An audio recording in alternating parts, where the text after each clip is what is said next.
Good morning. Good morning. Steve Backlund here. Greetings. Greetings. Steve here. Hey, glad to be with you this morning, Wednesday, day before Thanksgiving here in America. We are thankful for you, the Igniting Hope family. We're thankful for those who are just stopping in, who are interested in this particular topic, the culture of empowerment. We've been doing a 2-week series on this and just highlighting it, jumping on the Black Friday sale of the book and our course. And today we're going to be doing a Q&A, and I am looking forward to this. Yes, Vico, good to see you on here from my team. Deborah, welcome. Got some great questions here. So just in case you're just new with us, we're focusing on this new book that I wrote with my brother, Dr. Phil Backlund, The Culture of Empowerment, Business and Organizational Edition, How to Build Big People. The goal is not to build a big organization, but to build big people. And it's been so fun to go on this journey with him. He's got a PhD in speech communication and has used his leadership skills in many settings, not only the classroom, but consulting for educational institutions and more. And I've had over 40 years of implementing the culture of empowerment in church settings, in coaching, sports, athletics, just in relationships in general. And we're believing for just a positive revolution in leadership, where the culture of empowerment is not just concerned about using people to accomplish a goal or to create a business and to help the bottom line, but is also the culture of empowerment is concerned about the total well-being of the people in the organization, in the business, in the church, and seeking to develop people as one of the main reasons for the organization and leadership. Rachel, good morning from our team. Suzanne from Texas, welcome. Jennifer, good morning. Hey, we've got some great questions that have been sent in, and I'm going to go through those. And if you have a question today on the culture of empowerment, feel free to put it in the chat. I will seek to monitor that. Maybe Vico or Rachel, you can send me a text if there's a particular question that I don't see. And so you guys ready? Here we go. Now,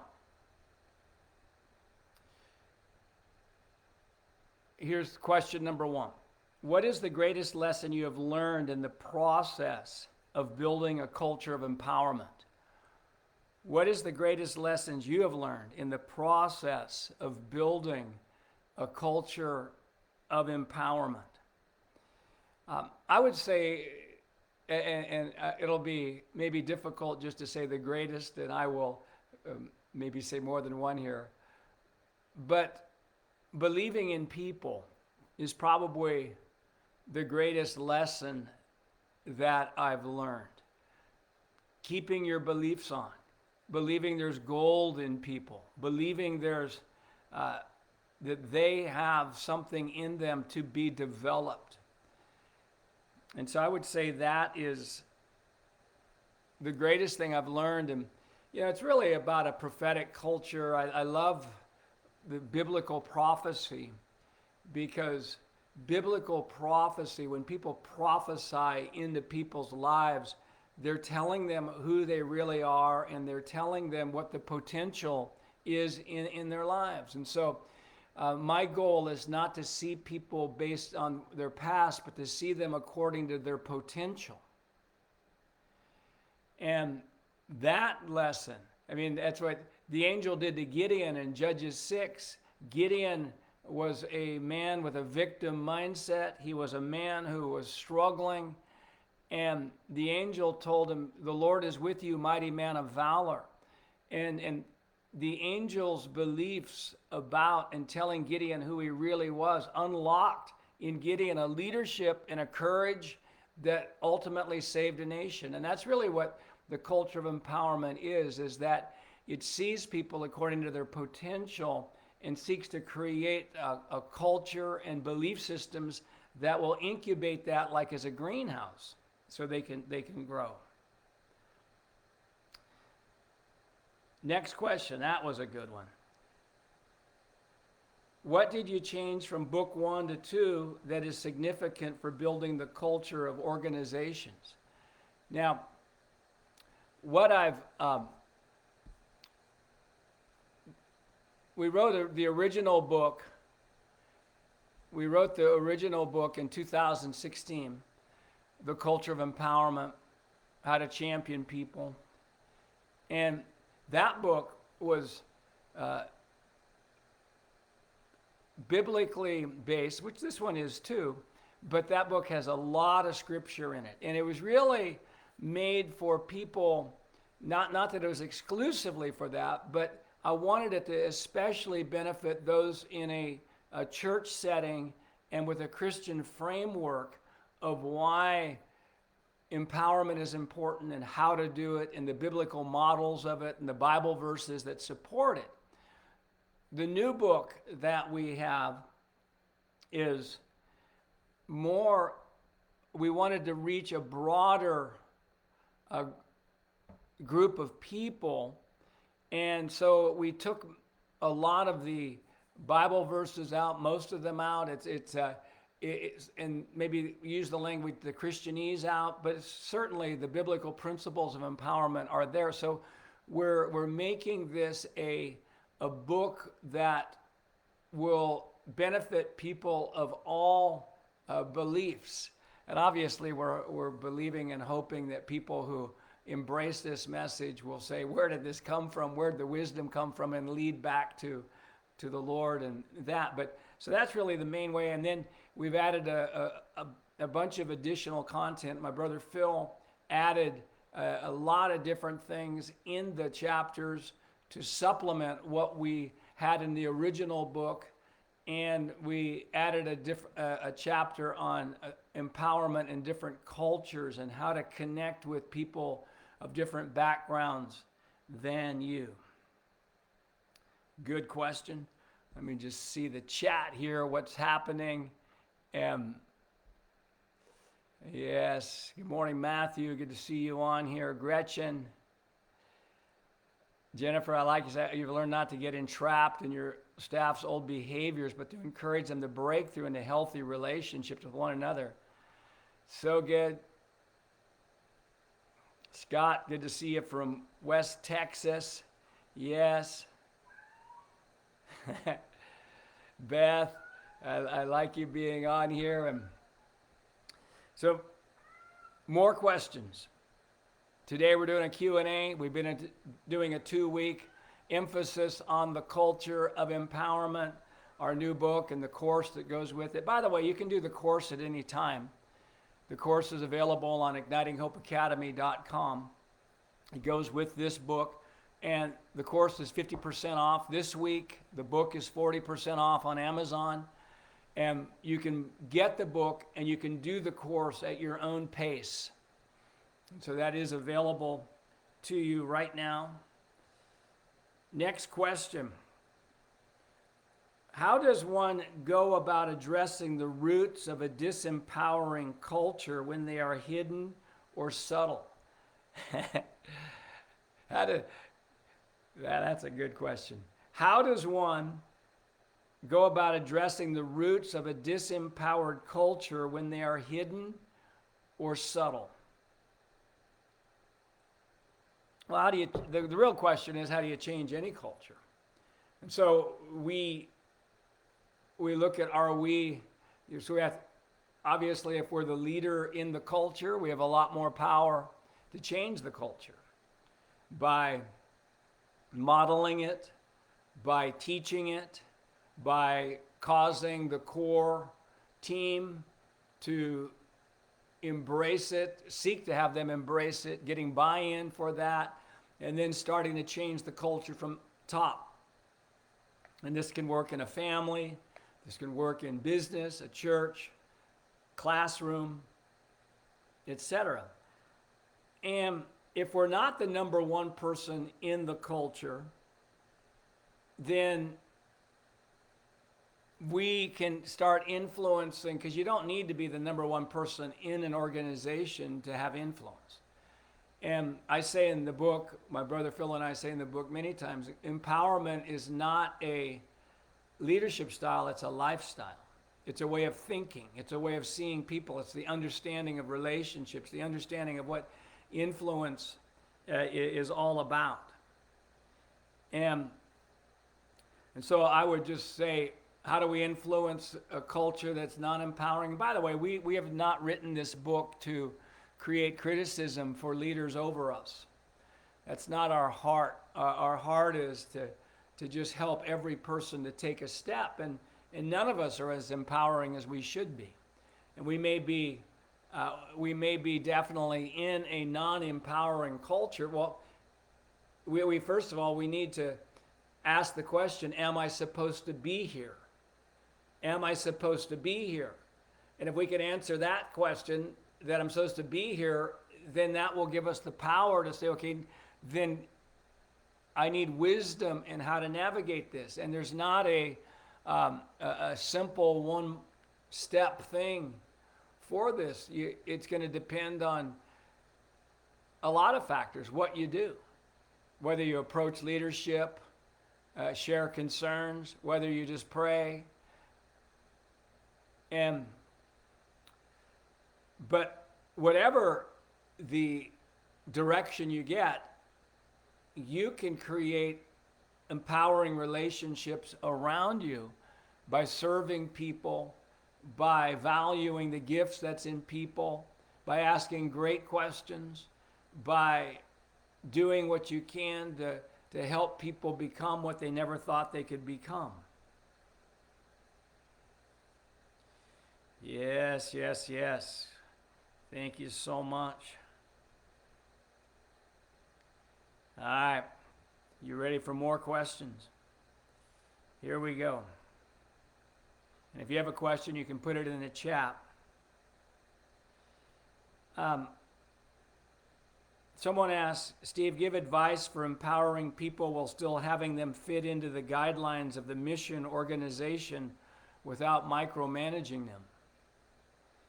Advice for empowering people while still having them fit into the guidelines of the mission organization without micromanaging them. Well, and this is, I would say that when you bring people into your culture, you want to have a great onboarding process where that onboarding process of bringing a new team member, the communication that needs to be done, the sharing the culture, the asking the person for a commitment to the culture and to grow in the culture, and anticipating disappointments, anticipating struggles that there may be in the relationship. And the more you can address those in the beginning before the person actually becomes part of your team, is the easier that it's going to be.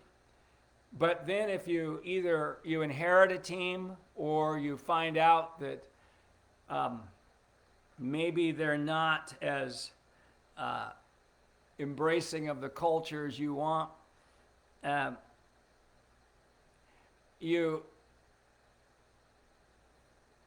let me just back up, because really the question here is, how do you get them to fit into the guidelines and the mission? Yeah, you really, again, I think the key is to have them make a commitment to that.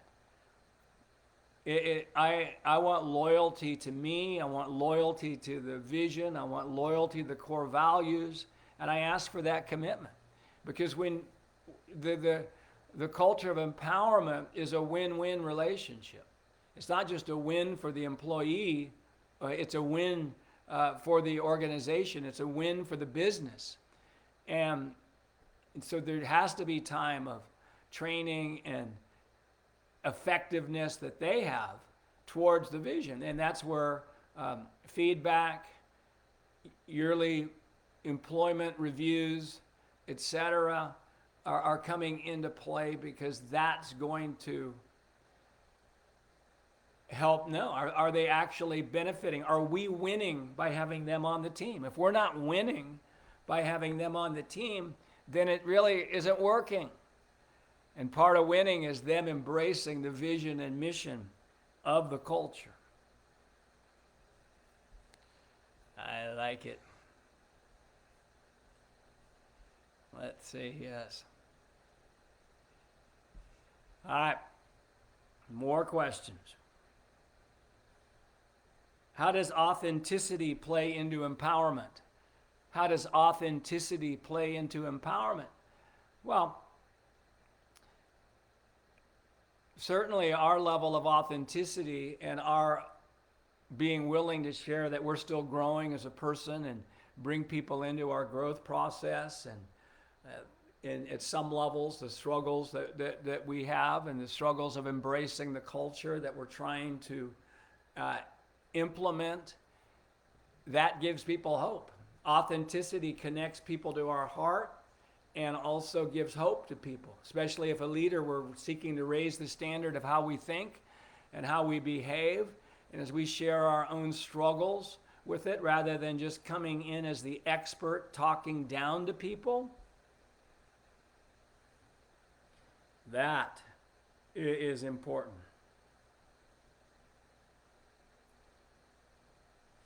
All right, another question.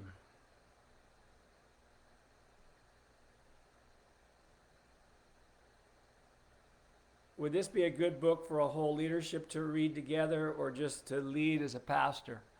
I believe it's a great book, and the course that goes with it is a great book and course to do as a leadership team. Certainly it takes a brave leader to be able to do this, because it's going to shine a light maybe on ways that you're not empowering the team. But I know that reading books together, and I remember I went through, when I was pastoring at one of my churches, we went through as a leadership team the 5 dysfunctions of a team, and it was so powerful, and certainly it shined a light on some of my own dysfunctions, but my own hunger to grow and my own willingness to say, you know what, I want to grow in this area, and I want to take you as a team with me.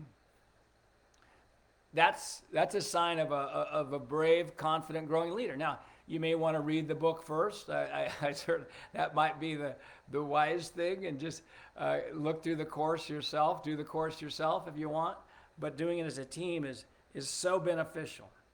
Now, here's another question. Empowering others, does it empower yourself? Absolutely. Absolutely. As I empower others, I'm more able to focus on my strengths and what I am best at. And as I empower others in doing what they're strong at and what I need help in, again, it maximizes me. And also, the culture of empowerment has a work yourself out of a job mentality. It empowers me, and I work myself out of a job. Question here, and we're just about ready to wrap this up. Wow, so good to be able to answer these. I hope they've been helpful. Hey, we got some questions here. What does winning look like? That's a great question, Beth. I mean, winning to me looks like I'm fulfilled, I'm fulfilling purposes, I'm growing in my purpose in life. I am winning helps me become successful on the inside. Winning is just moving towards what God has created us for, both as an organization and as individuals.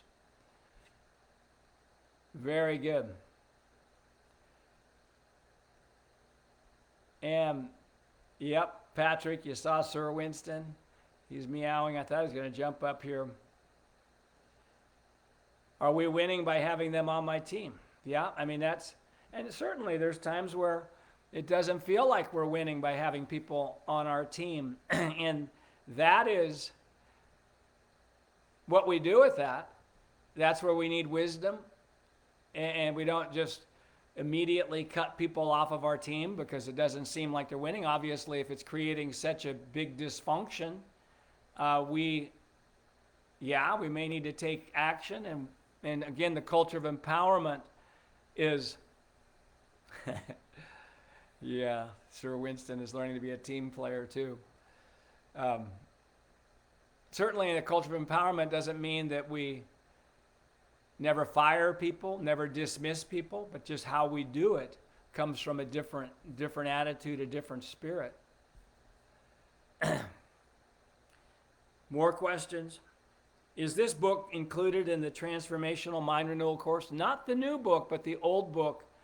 The original book is included in month 5 of the Transformational Mind Renewal course that we do.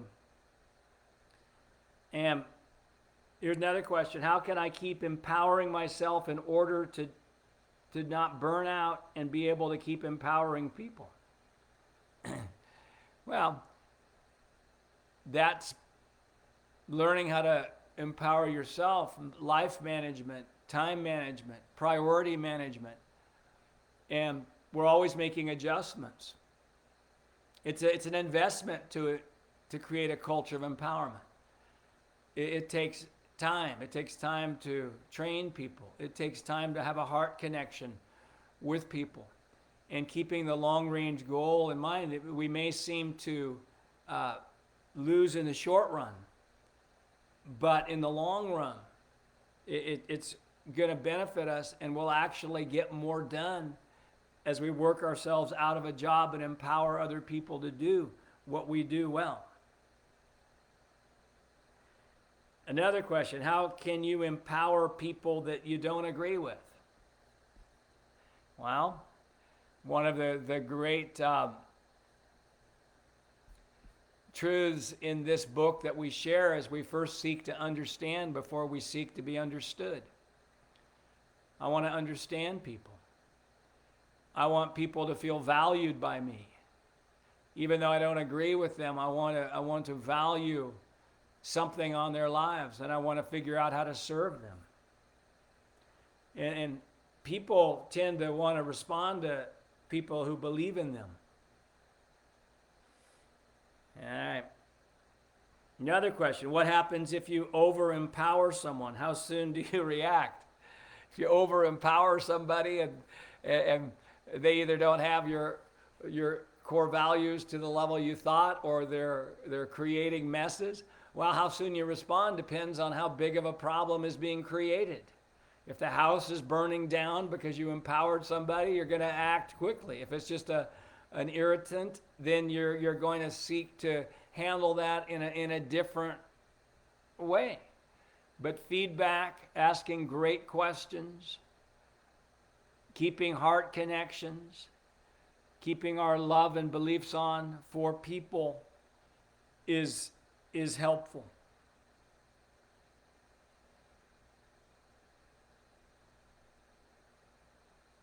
All right, hey, such great questions today. Wow, we're gonna close this. Let me look in the chat, see if there's anything else I need to respond to or want to respond to there.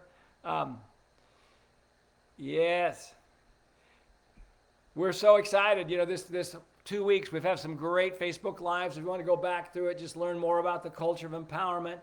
And I thank you so much, Igniting Hope family. Just pray for us, pray for this message as we've been taking extra steps to market this and get it out, get this message to create healthy leadership in the home, organizations, business, church, and beyond. Understand that the culture of empowerment is not just a management style, but it's a lifestyle. And just one last reminder, the book, The Culture of Empowerment, is available this week on Amazon for 40% off. And our course, The Culture of Empowerment, which you can do at any time, is available on our ignitinghopeacademy.com platform for 50% off this week. Hey, happy Thanksgiving to everybody from us here at Igniting Hope. We are so thankful for you, thankful for just who you are. We travel and I get to meet so many of you. You write emails to us. And if there's any way we can serve you, we want to do that. We're here at Igniting Hope to ignite your hope. There's no hopeless circumstances. There's just people who do not have hope. And once people get true hope, circumstances cannot stay the same. Hey, bless you. Have a great day. If you're in America, or even if you're not in America, have a great Thanksgiving. Bye, everybody.